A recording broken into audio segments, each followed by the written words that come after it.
ചൊല്ലിഴും ഗണേശനും വാണിയും മുകുന്ദനും ചൊല്ലിന പൗരാണികാചാര്യനാം വ്യാസൻ താനും സ്വർലോകാധിപൻ മുമ്പാമാശാധിപതികളും വല്ലായ്മയൊഴിച്ചു ഭൂദേവദൈവതങ്ങളും കല്യാണം വളർത്തുവാൻ നാരദ മുനീന്ദ്രനും എല്ലാരും അനുഗ്രഹിച്ചിടുവാൻ വന്ദിക്കുന്നേ.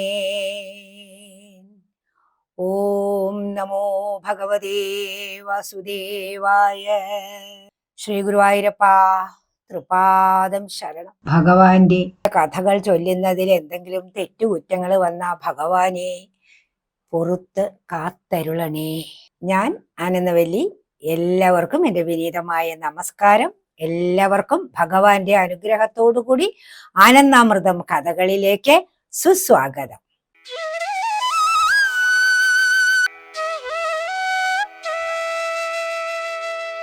ശ്രീമദ് ഭാഗവതം പ്രഥമസ്കന്ധം 3-ാം അധ്യായത്തിലെ കഥകളാണ് നാം നോക്കിക്കൊണ്ടിരിക്കുന്നത്. അതിൽ നാം ഭഗവാന്റെ 22 അവതാരങ്ങൾ പറഞ്ഞു. എന്നാൽ ശ്രീമദ് ഭാഗവതത്തിന്റെ തുടക്കത്തിൽ വിഷയ സൂചിക തരുമല്ലോ.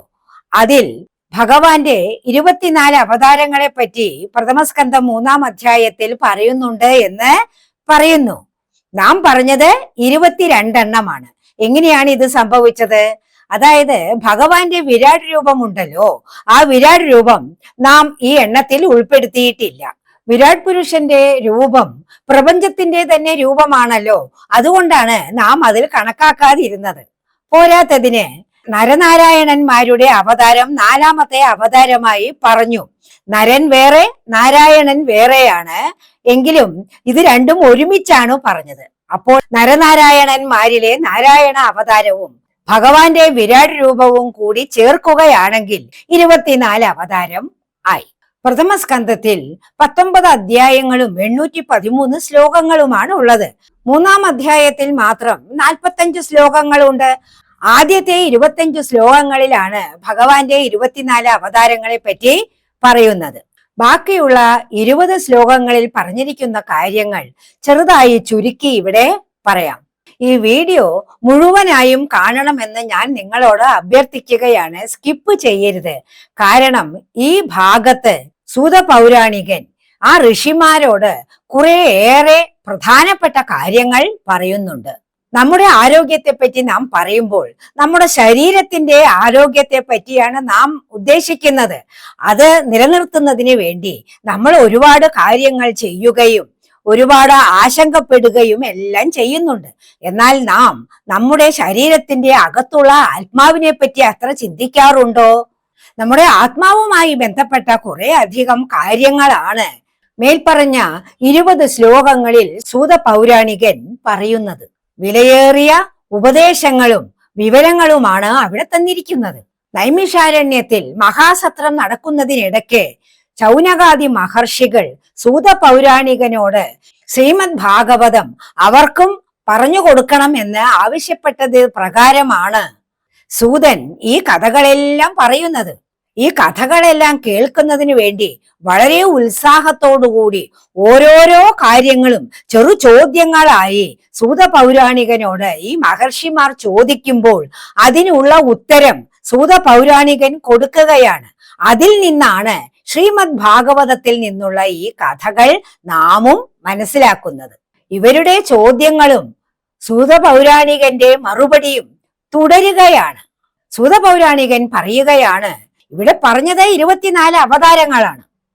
എന്നാൽ ഭഗവാന്റെ അവതാരങ്ങളുടെ എണ്ണം എണ്ണി തിട്ടപ്പെടുത്താൻ പറ്റുകയില്ല. അത്രയധികം ഉണ്ട് എന്നർത്ഥം. ഭഗവാൻ ഇങ്ങനെ പല അവതാരങ്ങൾ എടുക്കുമ്പോൾ ഭഗവാന്റെ ഊർജത്തിന്റെ ഒരു ചെറിയ അംശമാണ് ഈ അവതാരങ്ങളിൽ ഉള്ളത്. എന്നാൽ ഇങ്ങനെ എത്ര അവതാരങ്ങൾ എടുത്താലും ഭഗവാന്റെ ഊർജത്തിന് ഒരു കുറവും വരുന്നില്ല. അപ്പോൾ ഭാഗവതത്തിൽ പറയുകയാണ്, വറ്റാത്ത ഒരു ഉറവയുള്ള ഒരു വലിയ തടാകം. ആ തടാകത്തിൽ നിന്ന് കുറെ അധികം ചെറു തോടുകൾ ഇങ്ങനെ പുറപ്പെട്ടു പോവുകയാണ്, ഒഴുകി വരികയാണ്. എന്നാലും ഈ തടാകം വറ്റുന്നില്ല. കാരണം എന്താണ്? ഈ തടാകത്തെ നിലനിർത്തുന്നത് വറ്റാത്ത ഉറവയാണ്. അതുപോലെയാണ് ഭഗവാനിലുള്ള ഊർജം. മേൽപ്പറഞ്ഞ 24 അവതാരങ്ങൾക്ക് പുറമെയായി അനേകായിരം അവതാരങ്ങൾ, പ്രജാപതിമാർ, ഋഷിക്കൾ, മനുക്കൾ, വീരപരാക്രമികളായ മനുവിന്റെ പുത്രന്മാർ, തിര്യക്കുകൾ. എന്താണ് തിര്യക്കുകൾ? മനുഷ്യൻ ഒഴിച്ച് ബാക്കിയുള്ള ജീവജാലങ്ങളെ പൊതുവായി പറയുന്ന ഒരു പേരാണ് തിര്യക്കുകൾ. ഇതെല്ലാം ഭഗവാന്റെ അംശാവതാരങ്ങളാണെന്ന് ഭാഗവതത്തിൽ പറയുന്നു. അതിൽ ശ്രീകൃഷ്ണ അവതാരം, ശ്രീമദ് ഭാഗവതം മുഴുവൻ ശ്രീകൃഷ്ണ ലീലകളാണ്, ശ്രീകൃഷ്ണ അവതാരത്തിന്റെ കാര്യങ്ങളാണ് അതിൽ പറഞ്ഞിരിക്കുന്നത്. ഈ ശ്രീകൃഷ്ണ അവതാരം പൂർണ്ണ അവതാരമാണ്. പൂർണ്ണ അവതാരം എന്ന് പറയുമ്പോ എന്താണ്? ഭഗവാൻ തന്നെ ഭൂമിയിലേക്ക് ഇറങ്ങി വന്നതാണ്, അംശാവതാരമല്ല. എന്ന് വെച്ചാൽ എന്താണ് അർത്ഥം? ഭഗവാൻ ശ്രീകൃഷ്ണനായി ഭൂമിയിൽ അവതരിച്ചപ്പോൾ വൈകുണ്ഠത്തിൽ ഭഗവാൻ ഇല്ല എന്ന് താല്പര്യം. യഥാർത്ഥത്തിൽ ഭഗവാൻ അരൂപിയാണ്, രൂപമില്ല. എന്നാൽ ഭഗവാന്റെ അവതാരങ്ങൾ വരുമ്പോഴോ അതിനെല്ലാം രൂപമുണ്ട്. ഇതിന്റെ രൂപം എങ്ങനെ ലഭിച്ചു? ഭഗവാൻ തന്നെ ഭഗവാന്റെ മായ കൊണ്ട് കൽപ്പിച്ചു കൊടുത്തതാണ്. ഭഗവാനെ സ്മരിക്കുമ്പോൾ 2 തരത്തിൽ സ്മരിക്കാം എന്ന് പറയുന്നു. ഒന്നെന്താണ്? ഭഗവാനെ ഒരു ജ്യോതിർമയമായ ഊർജ സ്രോതസ്സായിട്ട് സ്മരിക്കാം. അതല്ലെങ്കിൽ ഭഗവാന്റെ ഈ അവതാരങ്ങളുടെ രൂപമായി സ്മരിക്കാം. സകല ചരാചരങ്ങളുടെ ഉള്ളിലും ഭഗവാനുണ്ട്. ജീവികളിൽ ആത്മാവായി, മറ്റുള്ളവയിൽ ഊർജമായി, എല്ലാറ്റിലും എന്തെങ്കിലും ഒരു തരത്തിലുള്ള ഊർജമുണ്ടല്ലോ. എന്നാൽ അവയുടെ ബാഹ്യമായി കാണുന്ന രൂപമുണ്ടല്ലോ, ആ രൂപം ഭഗവാൻ തന്നെ തന്റെ മായ കൊണ്ട് കൽപ്പിച്ചു കൊടുത്തതാണ്. സകല ചരാചരങ്ങളുടെയും രൂപം മായയാൽ കൽപ്പിതമാണ്. ഭഗവാന്റെ അവതാരങ്ങളുടെ രൂപവും മായയാൽ കൽപ്പിതമാണ്. എന്നാൽ ഒരു വ്യത്യാസമുണ്ട്. ഭഗവാന്റെ രൂപത്തിന് നാശമില്ല. മറ്റുള്ള രൂപങ്ങളെല്ലാം കാലക്രമേണ നശിച്ചു പോകുന്നു. ബാക്കിയുള്ളത് എന്താണ്? ആത്മാവ് മാത്രം. ഏതു വിധത്തിലായാലും ഭഗവാനെ ഭജിക്കുന്നത് കൊണ്ട് ആത്മജ്ഞാനം ഉണ്ടാകും. എന്താണ് ആത്മജ്ഞാനം? ആത്മാവിനെ പറ്റി അറിയുക.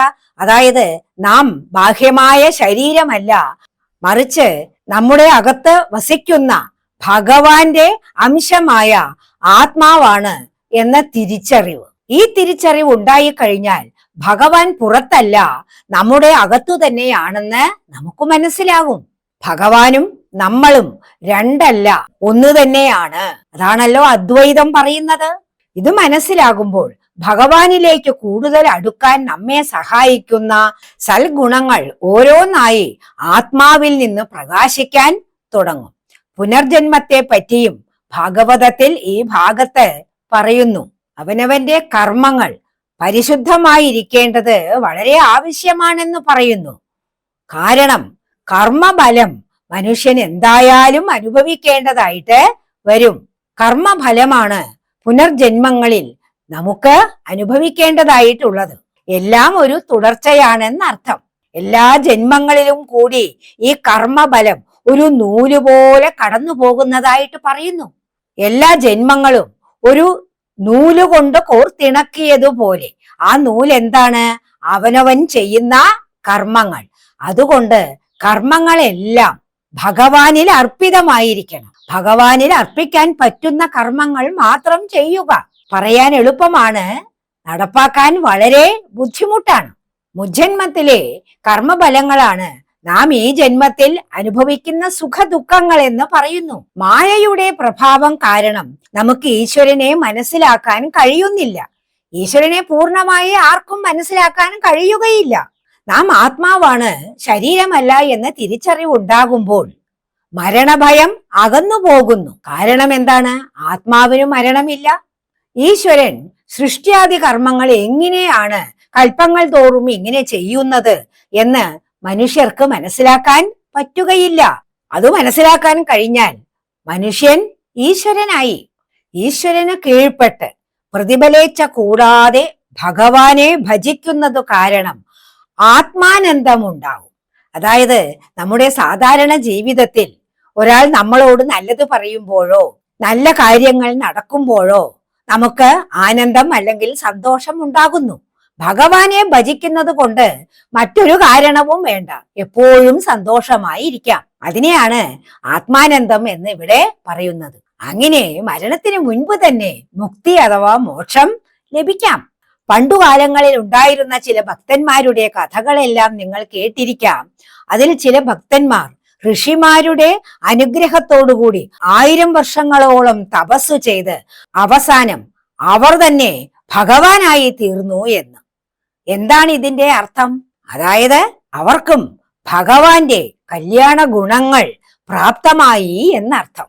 ഞാൻ ഇവിടെ പറഞ്ഞ കാര്യങ്ങൾ കൂടുതലും ഞാനായി പറഞ്ഞ കാര്യങ്ങളല്ല. ശ്രീമദ് ഭാഗവതത്തിൽ സൂതൻ മറ്റു ഋഷിമാരോട് പറഞ്ഞ കാര്യങ്ങളാണ്. സൂത പൗരാണികൻ തുടർന്നു പറയുകയാണ്, സകല ഭാഗ്യങ്ങളും ജീവിതത്തിൽ തരാൻ കഴിവുള്ളതാണ് ശ്രീമദ് ഭാഗവതം. അങ്ങനെയുള്ള ഈ പുരാണ ഗ്രന്ഥം രചിച്ചത് വ്യാസഭഗവാനാണ്. അദ്ദേഹം അത് തന്റെ പുത്രനായ ശ്രീ ശുകബ്രഹ്മ ഋഷിക്ക് ഉപദേശിച്ചു കൊടുത്തു. ശ്രീ ശുകബ്രഹ്മ ഋഷി ആത്മാരാമനാണല്ലോ, ഞാൻ മറ്റൊരവസരത്തിൽ പറഞ്ഞിട്ടുണ്ടത്. അദ്ദേഹം അത് പിന്നീട് വേദങ്ങളുടെയും ഉപനിഷത്തുകളുടെയും സാരമായ രസമായ അമൃതായ ഈ ശ്രീമദ് ഭാഗവതത്തെ പരീക്ഷിത്ത് മഹാരാജാവിന് ഉപദേശിച്ചു. പരീക്ഷിത്ത് മഹാരാജാവ് ആ സമയത്ത് ഒരു ശാപം മൂലം മരണഭയത്തിന് അടിമപ്പെട്ടിരിക്കുകയായിരുന്നു. ഗംഗാതീരത്ത് വെച്ചാണ് ശ്രീ ശുകബ്രഹ്മ ഋഷി പരീക്ഷിത്ത് മഹാരാജാവിന് ഭാഗവതം ഉപദേശിച്ചത്. ആ സമയത്ത് സൂത പൗരാണികനും അവിടെ സന്നിഹിതനായിരുന്നു. അങ്ങനെയാണ് ശ്രീമദ് ഭാഗവതം അദ്ദേഹത്തിനും മനസ്സിലാക്കാൻ പറ്റിയത് എന്ന് ശ്രീ ശുകബ്രഹ്മ ഋഷി തന്നെ ശൗനകാദികളോട് പറയുന്നു. ദ്വാപരയുഗത്തിന്റെ അവസാനം ശ്രീകൃഷ്ണ പരമാത്മാവ് ഭൂമി ഉപേക്ഷിച്ച് വൈകുണ്ഠത്തിലേക്ക് പോയല്ലോ. ആ സമയത്ത് ഭൂമിയിൽ നിന്ന് ഭഗവാന്റെ കല്യാണ ഗുണങ്ങളും ഓരോന്നോരോന്നായിട്ട് കാലക്രമേണ നഷ്ടപ്പെടാൻ തുടങ്ങി. കലിയുടെ പ്രഭാവം തുടങ്ങിയപ്പോൾ മനുഷ്യരുടെ മനസ്സിലെ നന്മയാകുന്ന വെളിച്ചം നശിക്കാൻ തുടങ്ങി.